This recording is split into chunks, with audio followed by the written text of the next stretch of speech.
দেখতে পাচ্ছেন অচেনা জগৎ কিছু চেনার পক্ষ থেকে সমস্ত ভিউয়ার্স, সমস্ত ইউটিউব চ্যানেল ভাইদের কাছে আমার শুভেচ্ছা।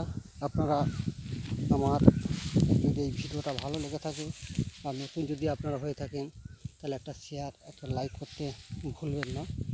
এটা হচ্ছে গিয়ে খোরো ধান চাষ করেছে চাষি, তা প্রচুর পরিমাণে দেখতে পাচ্ছেন, যেদিকে দেখছেন প্রচুর পরিমাণে ফলন হয়েছে।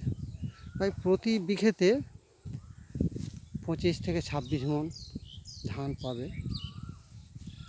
এটা হয়তো একটু পরিশ্রম, এই খরচ চাষে জল দিতে হয়, ওষুধ সার ব্যবহার করতে হয় একটু বেশি পরিমাণে, কিন্তু বর্ষার তুলনায় খোরোতে প্রচুর পরিমাণে ফলন হয়।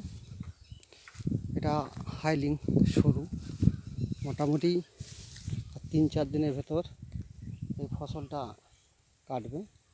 মোটামুটি হয়ে গেছে, ধান পুরুষ্ট হয়ে গেছে, দেখতে পাচ্ছেন পুরুষ্ট ধান।